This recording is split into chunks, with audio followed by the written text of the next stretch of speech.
connect, serve, and grow is what you can expect at the House of Reconciliation. Leadership, community, education, wellness, and participation is part of our plan for your spiritual growth and success. Family and faith is a core value for the House of Reconciliation, working to help people find their purpose. Want to make an impact in the kingdom? Ready to tap into your future? Meet us at the House Sundays with Pastor Reginald Campbell. www.houseofreconciliation.org.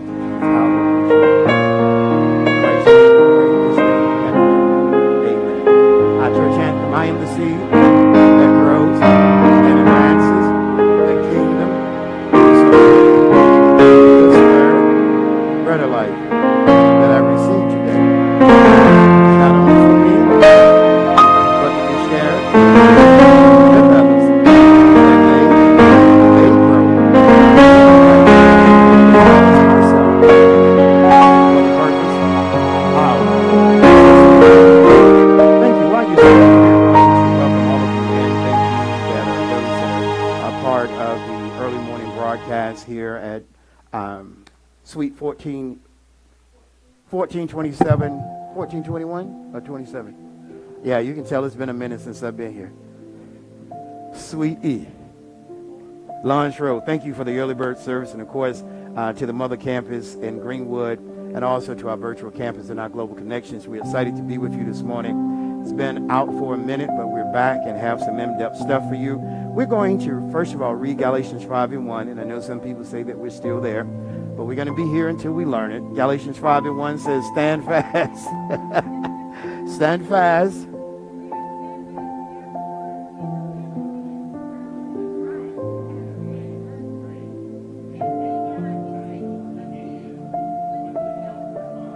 I want you to say this with me. Nobody. Y'all come on, y'all got to do a little better than that. Nobody owns me. Nobody owns you but God. Come on. I got to let it sit, but God. Nobody. Not your sickness. Not your finances. Not your brokenness. Nobody. Today is the day that we're going to start to begin to pick up our rights. I want you to say that with me as you be seated. Today is a day that I'm going to learn how to pick up my rights as a human and as an heir and as a seed of Abraham. We chose the theme for this month, bruised but not broken. And so we have to take a little step back in order to go forward. And so when I was thinking of what can I say, it became this: won't let me be.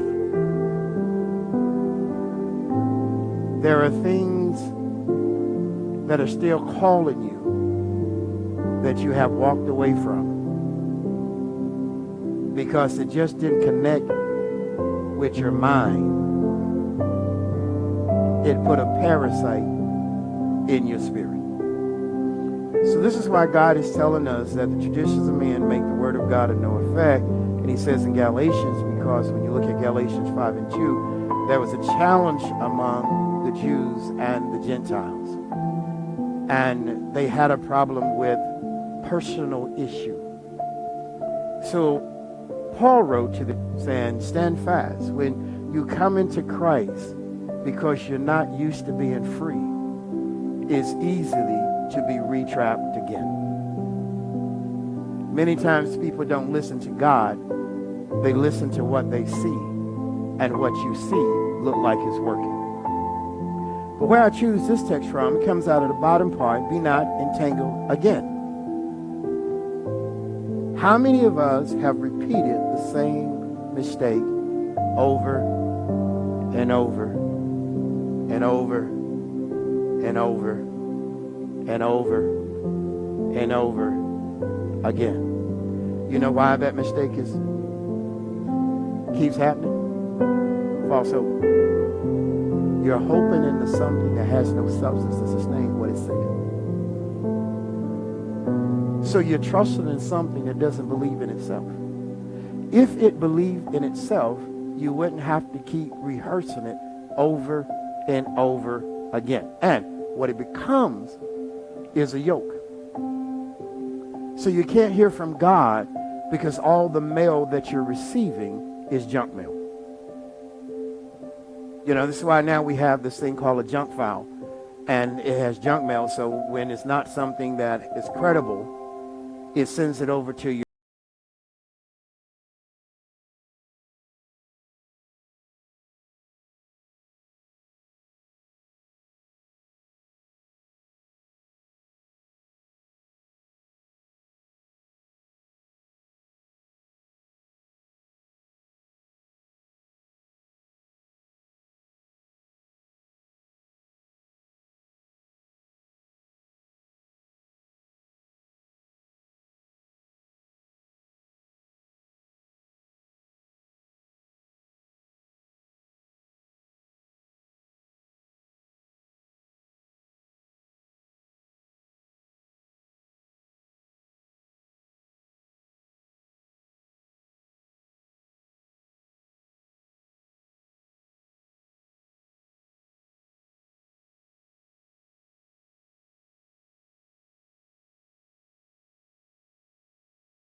You know why?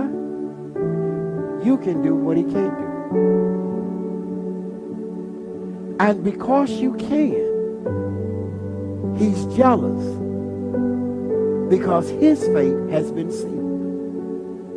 Number two, your adversary wants to seal your fate by manipulating your mind. This is why the subject is, won't let me be. Any way he can distract you. Luke says it this way. This is when Jesus Christ was here on earth. He says, and the Lord said, Simon, Simon. He spoke to his natural and his spirit. Behold, he calls him this time Satan. Has what?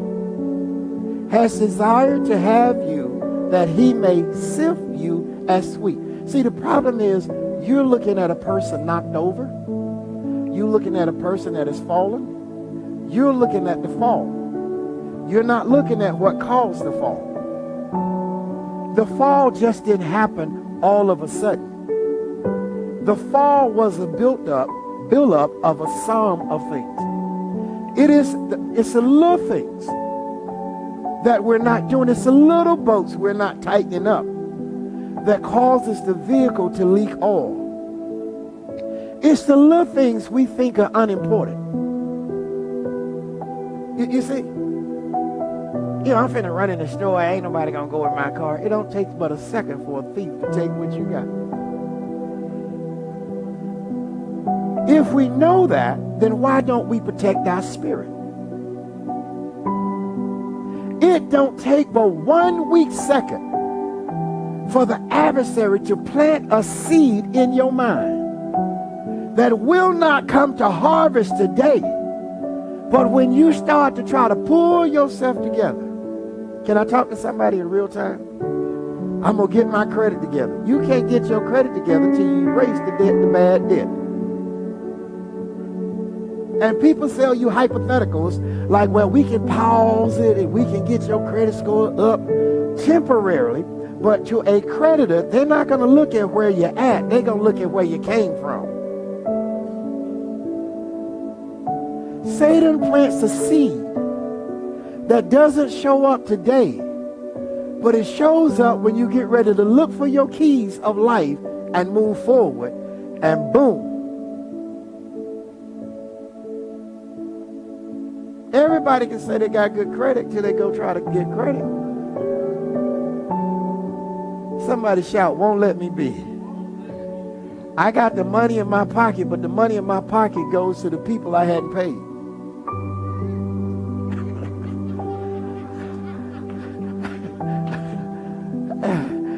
I got a pocket full of money. Technically, it's not yours because when you go to get credit, they're going to see the 12 people and the 12 companies that you have not paid.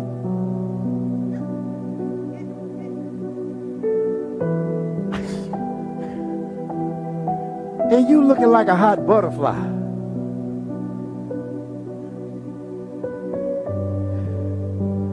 Am I making sense?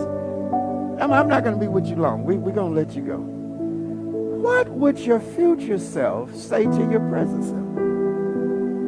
First of all, number 3, seek sustainable principles. Most people who are complaining do not have these 3 things. Number 1, consistency. Number 2, continuity. Number 3, faithfulness to the process. I'll go back over. See, what would your future self? Y'all seen those commercials when them 2 old people are sitting in the room and the man got on them socks that don't match, and they talking about you were bad when you were young and you didn't manage your money. Now we old and we can't go on vacation. We can't do nothing. This is what I'm talking about.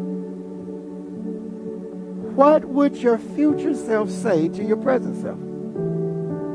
Your present emotions cannot sustain your future. Now let me tell you a secret. That's the emotion you're going to forget. Then when you get there, you're going to wonder why you can't stay there. It's because you didn't have sustainable principles. Too many people are running their life off of their emotions rather than having faith. Faith is a hard thing to have when all you see is a brick wall. But when you seek God, oh, I can't play with that. I feel that. When you seek God, he lets you see through the wall. Oh, Lord. So, sustainable principles. Number one, consistency. Before you go bump your gums, ask yourself, is you consistent? All right? Before you go give an opinion. I heard a guy, and this is, let me see who. Okay, now this is for these generations. Gen X, Zennials, Millennials, and Gen Y, and Gen Next. I was listening to a guy, and I try to catch up. You know, and you know you're old when you got to go look at young folks stuff. And he said, he made this statement. He said, you feel different when the rabbit got the gun. So you so used to shooting at people. And you so used to going off on people. But when the rabbit got the gun, it's a little difference when it's pointed at you. See, it's easy to criticize. But you'll be emotional for 3 months and can't get over a stumbling block. Somebody say, won't let me be. Sustainable principles. Number one, consistency. Number two, continuity. Number three, faithfulness to the process. Now let me help you when he says, be not again entangled. I want to help somebody who is trying to help somebody.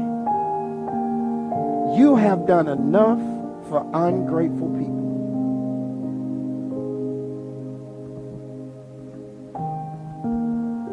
You're loyal to something that's not loyal to you. You give more of you and get less of you back and have nothing to give to the people who care about you.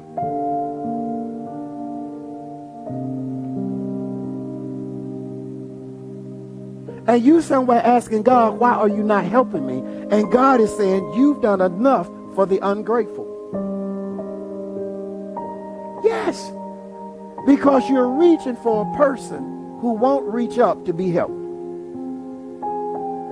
And a person who won't help has to take in consideration the tools of help. Now, can I help you? The tools of help is not money.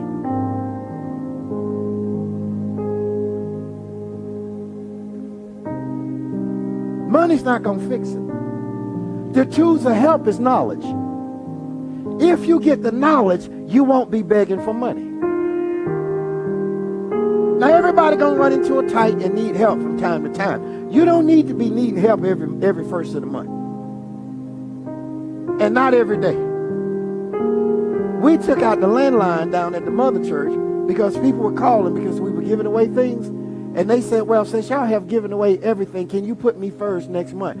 And I would be the one to say, I hope you wouldn't be in this situation next month. Click.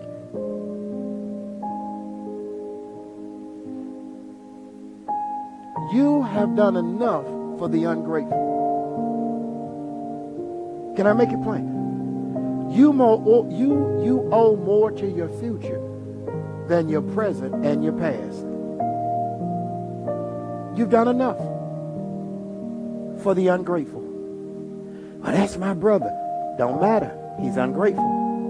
Well, that's my sister. That's my uncle. That's my they ungrateful. God is not going to put back in your storehouse when you sowed in bad soil.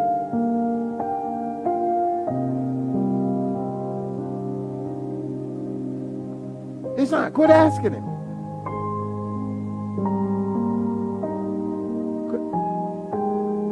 Which of you set it down first and add it? Is this going to help them or is this going to aid them? I know y'all weren't expecting this month. Y'all weren't expecting this. You just loyal to something that ain't loyal to itself. You just loyal to something that ain't loyal to itself. You can throw it. I didn't brush my beard this morning. You loyal to something that's not. Now, and see, here's the problem. Here's the problem. When your destiny meets up with your present, you won't be ready. You know why? There has been no time to focus on you or your future.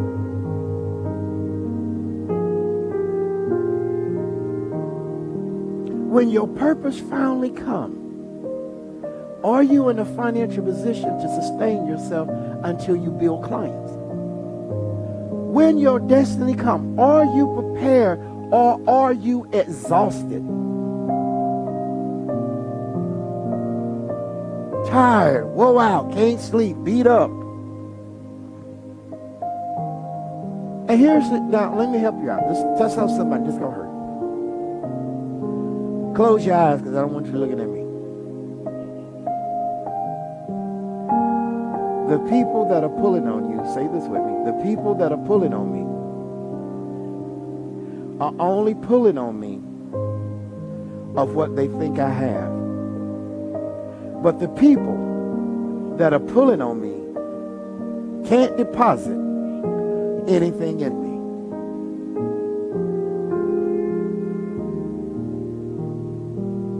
Can I make it plainer? They're pulling on you because they don't have a future and you do.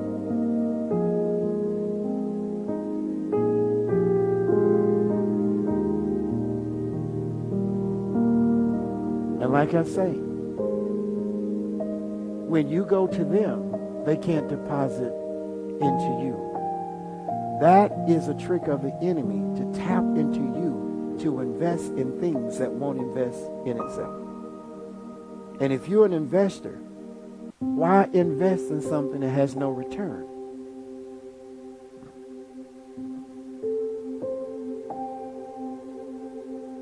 If it can't return and it can't get better,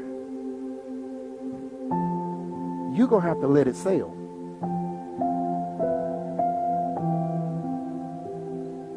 God doesn't reward for bad decisions.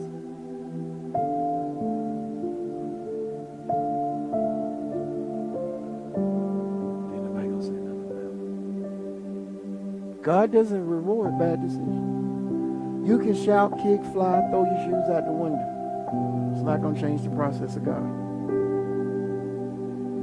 Here is something else. These type of people always want you to feed into their misery. You know, sometimes when people call you, look at your phone, you be like, ooh, I can't do that right now. Yes. Yeah. You really need to go ahead and just stop. But see, it's hard to break up with your past. It's hard to break up with your past. Here's a kicker. Our denial will suffocate our involvement in our future.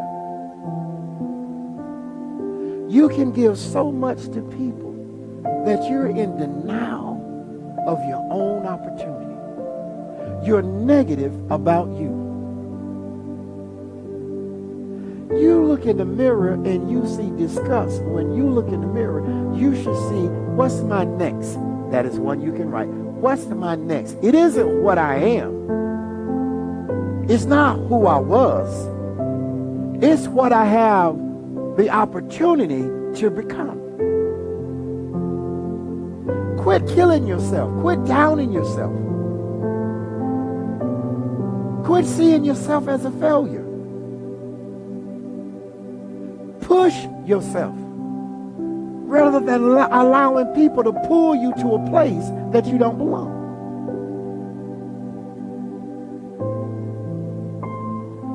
And I'm going to close on this one. When you are getting to a place that you're close to getting in your purpose, you're going to lose some people.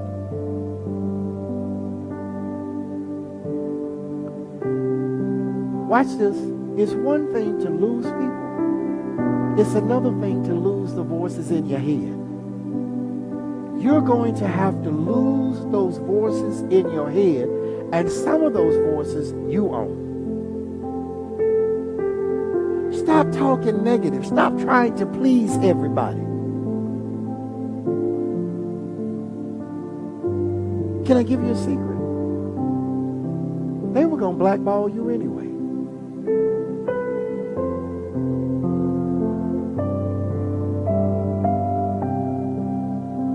Because sometimes the group you're following isn't the group to where you're going.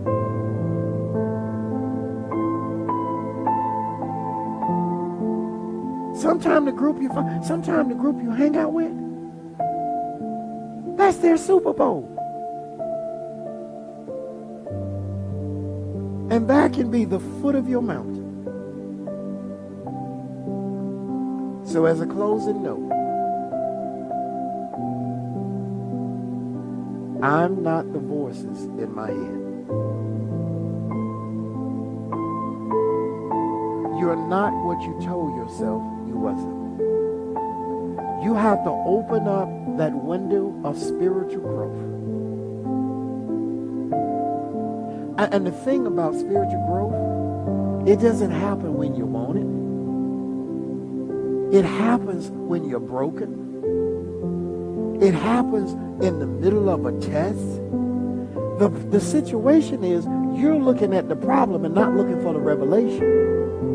You don't find diamonds laying on the ground. You find diamonds deep in the earth, and they have a whole lot of crust and a whole lot of gook and a whole lot of metals around them.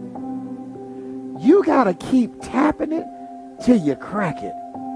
You are not the voice in your head. You and I can be our greatest enemy. And you suffocate people to help you take your mask off. When you have the power to take off your own mask, how can someone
because God has an assignment for you.